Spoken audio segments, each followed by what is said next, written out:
It's Locked On Horn Frogs. Next to me is Josh Neighbors from Locked On Big 12. I hope you're listening to his podcast. If you're not, you should. And we're going to talk TCU football. The Frogs are 7-0.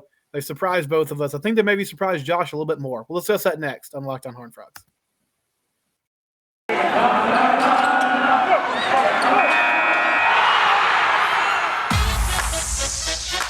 You are Locked On Horn Frogs, your daily podcast on the TCU Horn Frogs, part of the Locked On Podcast Network, your team every day.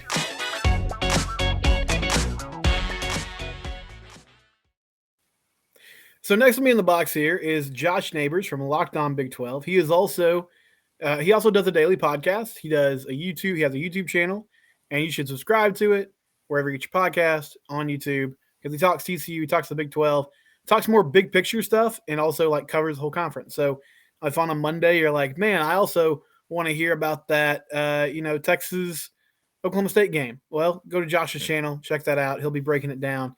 If you're like, man, I really want to know about media rights deals, Josh is great at that as well. He does a lot of that coverage. A lot of that, yeah. A lot of that, because that does really well on YouTube. It does. So it does. The folks love it. He plays into it. But today we're going to talk TCU football. And Josh, you can correct me if I'm wrong, but I feel like this was the journey for you in the offseason with the Sonny Dykes hire. Yes. I think at first you were like, okay, this is fine. It makes sense to me. It might work. And then as we got closer to the season, it seemed like you were more on the side of like, I don't really know if I can talk myself into this. This doesn't seem to fit like I initially thought. Defense had a ton of questions. So I guess what has been the thing that surprised you the most about how well they've started and just how well they're playing under Coach Dykes in year one? Well, you and I had talked about this last year. Like they lacked identity big time last year, right? And this is to compare to another Big 12 team. Like this is what we're asking right now about West Virginia, right? What does West Virginia do well? Well, it's hard to point that out. What did TCU do well last year? And you and I had a tough time pointing that out. And then they go with Sonny Dykes. It was kind of a natural transition. And look, I thought that was the right hire. I think it made a lot of sense. I was not sold in the 2022 version of TCU. I think it's because it was a lot of the players from last year, but like that's part of it too. They retained a lot of their players from last year, and that ended up being more of a bonus, or it's a much more of a positive than a negative, right? These guys had a lot of chemistry, and you're seeing that on the offensive side. I mean, Max Duggan's made the backup, but like the backup comes in, it turns out the backup has got a ton of chemistry with all of those guys, right? I mean, he's been throwing past those guys for a while. And it took a different group of guys to come in there and get the job done. But like Sonny Dykes and Garrett Riley did a really good job, especially that offense, right? And then you look at the defensive side of things. I mean, this is a unit that they've done a great job of simplifying everything, right? Mm-hmm. And they've become this really weird group that can this is the part where you credit GP. They're so talented that they can mess around for an entire half and sometimes even longer, Steven. I don't think we talked enough. I didn't for sure about the amount of talent that this team actually had. Yeah, it's strange. I mean, they were consistently recruiting behind Texas and OU. I mean, it kind of depends on what you were looking at. If you want to look at just like the player ratings, it wasn't necessarily like the size of the class, the overall points, but like the type of players they were getting were typically high 3 stars, and your occasional 4-star player. Right. So there was talent there. And you're right. The defense, I don't always know what they're doing in the first half of games, but they figure it out as they do. It's really weird to watch. Goes on. And I'll tell you, it's hard to pause it really quick, but like they like impose their will on teams in the second half. Yeah. Like you can move the ball all over them and score on in the first half, but they're hitting hard. Some of those, like they were putting Deuce Vaughn to the ground pretty hard there in that second half. Mm-hmm. And they made a point, and I don't know how they seem to do it. And so speaking of the hard hitting, and I know you talked about this earlier in the week, like this was a topic that started to gain some steam on Saturday as people saw again, like, okay, Kansas State had a lot of injuries, specifically the quarterback position. They were down to their QB3 at one point for a couple important drives. They faced a number of backup quarterbacks this year, And it's just sort of a strange, fluky thing. Now, I went kind of game by game yesterday, and I was like, well, Dylan Gabriel went out when that game was sort of in hand. Jalen Daniels, I know he's a great player, and it's impossible to say what he would have done in the second half. But they scored 3 points in the first half. At the same time, though, I do feel like there's a contingent that's kind of like, all right, is TCU good, or is this just they've faced teams at the right time? Obviously, they've benefited from it, Josh, but I really do feel like this is legitimately a good football team right now. Yeah, you just want them to stop messing around in the first part. Like this, use Oklahoma game, right? I mean, that was never a football game. Like that game was over before the game actually started. And that's the kind of ability TCU has. The Kansas game, like, I thought the TCU got away with a hold towards the end of that game, but think about how well they were doing that first half defensively. Mm-hmm.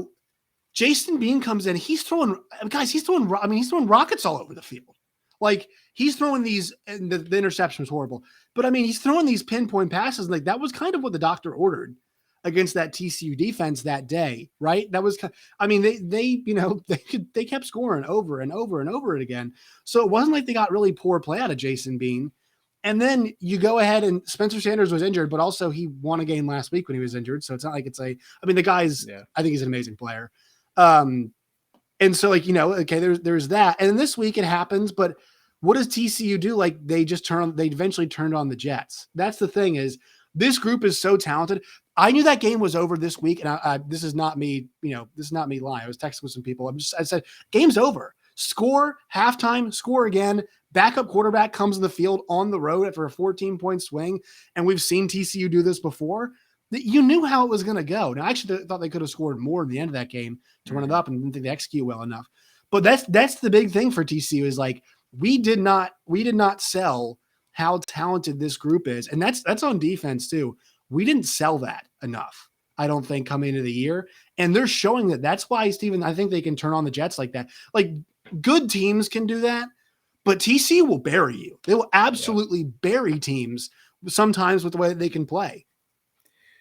So looking at the Big 12 title picture now, I mean, it's still kind of muddled. We have a little more clarity after the last couple of weeks. The great thing about the league is everybody plays everybody. So this week we get Kansas State, Oklahoma State, and that'll help in determining what happens. But what's kind of your view on like the teams you think are definitely in the mix, have the inside track, and then maybe one dark horse team if you still feel like there is one who could make a run here? Well, I think, we talk about like how good the teams are as kind of that's kind of how we construct this normally, but also in the Big 12, you got to think about it like it's tiebreakers because everybody does play everybody. So a lot of the leads that TCU, like after this week is over, TCU is going to have a 1-game lead on somebody with a tiebreaker, a 2-game lead on somebody else, one of Oklahoma State or Kansas State. Like one of those teams will be a game back of TCU, but TCU's at the tiebreaker. One of those teams will be 2 games back at TCU. TCU's got the tiebreaker. That thing about this league you have to understand. So I think Texas should be in this thing. With 2 losses though, and one of them being to Oklahoma State, that gets a lot more difficult now. They do have a Kansas State game left. They do have TCU left, so they could make up some ground. So not totally out of this thing yet. But for Kansas State and for Oklahoma State, one of those teams is going to have 2 losses with losses to Kansas State or to TCU and to the other, right? So they'll be staring up basically at a deficit where they got to pass somebody and they can't just tie them. They got to pass them too. So that's part of this game, this dance you have to understand is tiebreakers factor into it. And it's really funny, Stephen, because we're getting all of the Big 12 games that really matter, like in succession, right? We had KU, TCU kind of knocked out KU. We've had Texas, Oklahoma State last week. We had Oklahoma State, TCU the week before. We have Kansas State, Oklahoma State this coming up this week. And so like all of kind of that puzzle pieces about where everybody is with tiebreakers will somewhat be done by this weekend, at least for those top 3 against each other, right? Those top 3 teams of Oklahoma State, Kansas State, and TCU. That puzzle is going to be kind of solved. It's then just a matter of how do you finish out against everybody else? And that becomes the big challenge at that point is, can you stay on track against the teams that are good, but behind you? Yeah. And quickly on Texas, Josh, what's your read on how people are sort of digesting the season for Sark, because they did have, up until last week, they had the kind of narrative of like, well, if Quinn was healthy all season, there's a possibility they're undefeated.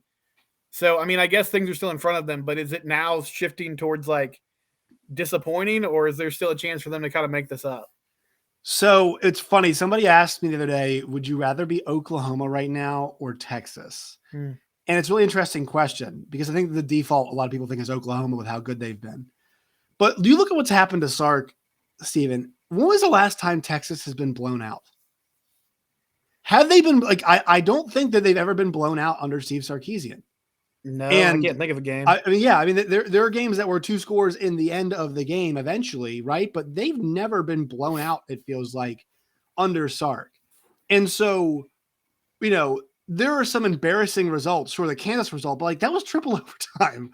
Like it was triple overtime, still triple overtime game. The Oklahoma game, they were up 21-23. They've blown all of these leads. And so it's a different kind of failure for them, because, and this is like, there's a difference to me between the Sam Ehlinger teams and like this group, right?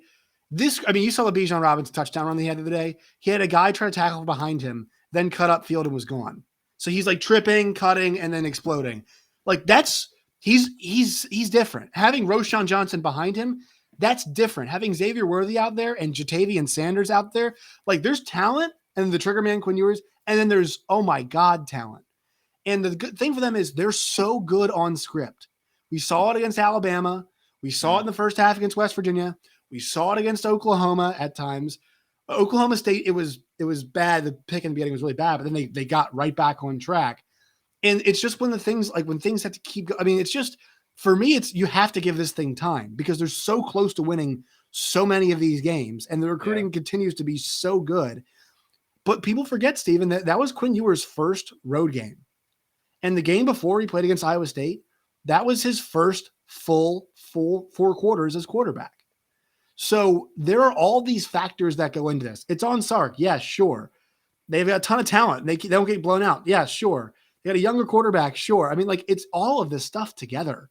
And I really never know what to make of it. They've been good on defense at times, and I thought their defense second half last week was horrible. Horrible tackling, horrible angles, horrible approach from a lot of those guys. I don't know what to make of it. It just seems like they almost lose focus in the fourth quarter, and they almost cost them the game against Iowa State, and it cost them the game against Texas or against Oklahoma State. In a moment, I want to ask Josh if TCU or another Big 12 team is a legit playoff contender. But if Steve Sarkisian got fired after the season, he'd open his laptop and he'd go to LinkedIn. That's where he'd go to find his next job. LinkedIn is a great job site. Everybody knows it. You know what LinkedIn is. Everybody's on it. And that's why it's the best place to find your next talented employees when you need to hire somebody. They have simple tools like screening questions, so you can figure out, oh, this person is not a great fit, or this person is a great fit. You don't have to weed through all the bad applications and all that. LinkedIn takes care of it for you. LinkedIn Jobs, they help you find the qualified candidates you want to talk to faster. You can post your job for free at linkedin.com/lockedoncollege. Again, that's linkedin.com/lockedoncollege, and you can post your job for free. That's the best part of this. Terms and conditions, of course, always apply. All right. Locked On Horned Frogs here. I'm here with Josh Neighbors, and we're talking TCU. So next week, we'll get our first set of college football playoff rankings. I know some people immediately kind of start to twitch when they hear that, but we're going to get to start arguing about what the committee is doing, where teams are. So we're in an odd year for the Big 12. TCU is undefeated. They're undefeated in conference play. So, Josh, do you think the Frogs are a legit contender for the CFP? Is there another team in the league that you feel like can make up for that 1 loss or 2 loss and get in this year? Yeah, I mean, they are a legit CFP contender. I will say this, like, they have to stop messing around at the beginning of games. But if we're doing the resume, and look, I'm a huge resume guy. Like, I really think that is what we have to go off of, right? You kind of are what your resume says you are. And for TCU, I know the wins aren't all like by a million points, but the 4 straight wins against ranked teams really helps them out. And I kind of want to use a college basketball like term for this. If this was let's just say we had the NCAA tournament for football this year, right? Mm-hmm. Like, how many Big 12 teams are getting into a field of 64? If you're kind of thinking about it like that, the strength the strength that they're going against every single week is different than every other league. And I think that needs to be accounted for. Sure, these teams will beat each other up. We've talked about that a lot, but there's no Vanderbilt. There is no, and I'm sorry to say this, but my alma mater, they played some teams tough. They played Georgia tough. Man. There is no Missouri. Like Missouri's not a winning football team. They're not very hard to beat. Those Missouri, they barely beat Vanderbilt last week, and Vanderbilt's really bad. There are none of those teams at the, no Floridas, no South Carolina's ranked. And I mean, who the hell have they beaten? Will Levis, no Kentucky, without Will Levis, Kentucky, Georgia State, South Carolina State, like they've beaten all them, A&M, which apparently is a good win now, puts you top 25. There's none of that. So it's a big question of, will you just get points for being in the SEC? Because I think the number one thing I think a lot of us are looking at, Stephen, is this: Alabama versus TCU. Who is going to be where in that equation? Alabama's got the loss to Tennessee. Now they have that, curb stomping of Mississippi State, but like you watch Alabama play and you look at the resume and you say, sure, maybe they're a better team than TCU if you use the eye test. But if you put the Alabama resume, with TCU's name on it, and the TCU resume you basically flip the names with the resumes is what I'm saying here. Where does TCU go and where's Alabama go? If Alabama has TCU's resume, they're ahead of TCU, right? Yeah. But I think there's a world in which we flip that thing around, and man, they're AP voters, Stephen. There's an AP voter works for the South Bend Times, whatever it is. I'm not going to give him the respect because it's ridiculous. He's got Alabama ahead of Tennessee in his rankings. All right. And look, some of these people, might make up I'm not saying the media is on there, but like there are people who've got some whack ideas about who should be ranked where.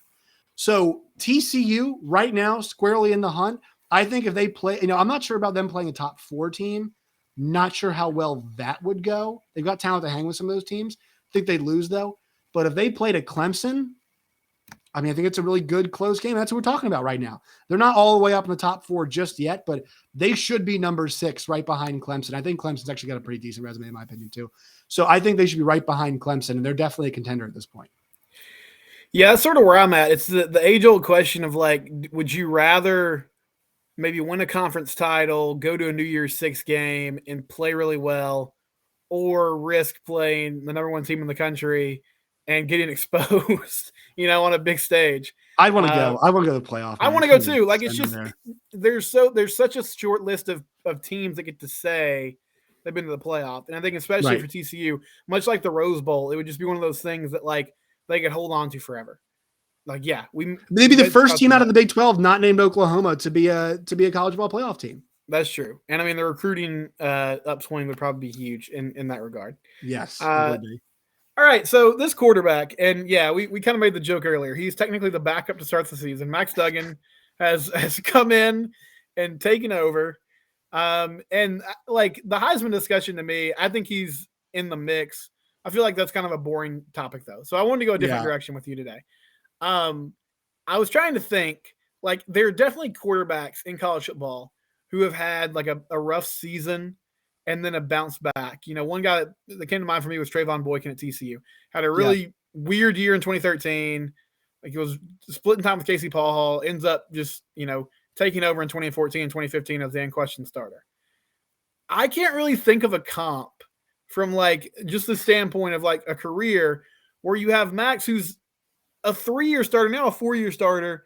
And I think he's progressively gotten better, but went from like just game manager to passable starting quarterback in college football to what he is now, which is like a legit, player, all conference type of talent.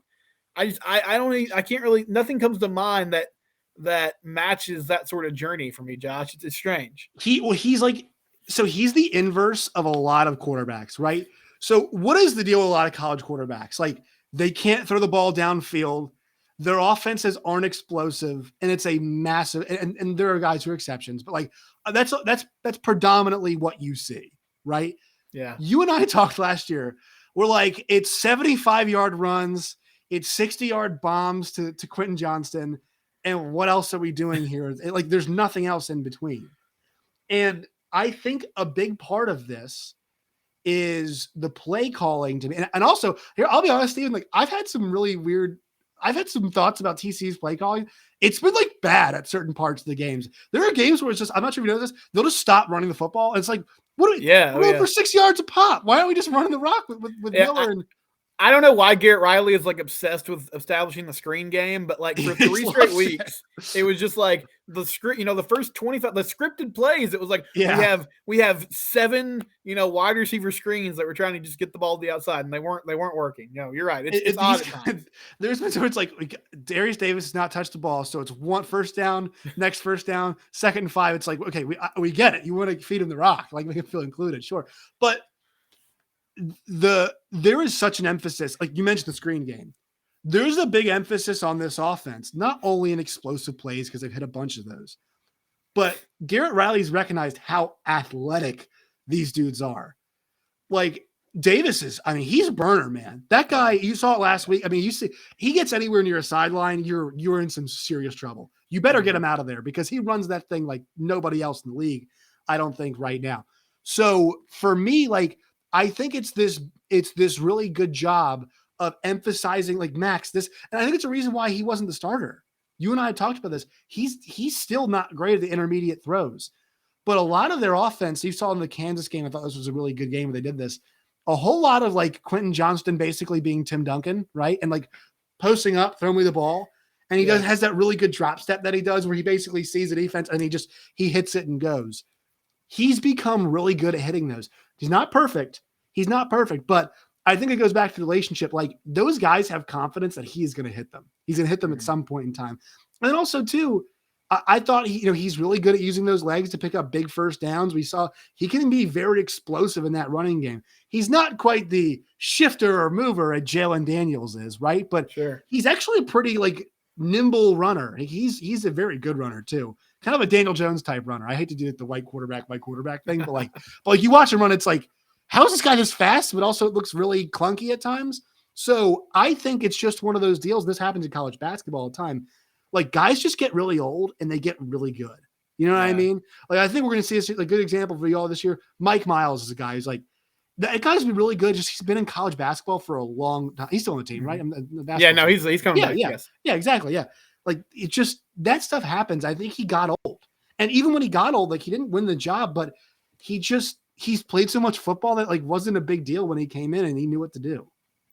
Yeah, it's funny. Like we have talked a lot about his passing improving, but Garrett Riley had some media availability before the K-State game, and they asked him for a comp, and he said Taysom Hill, which like it's fair. It's totally fair. It is, and Taysom Hill's a really good college quarterback, but now it's like he's a tight end in the league, and you don't really want to throw in the football, right? But exactly. It's just kind of who Max is, so it's funny that watching him throw because you're still not totally sold on it.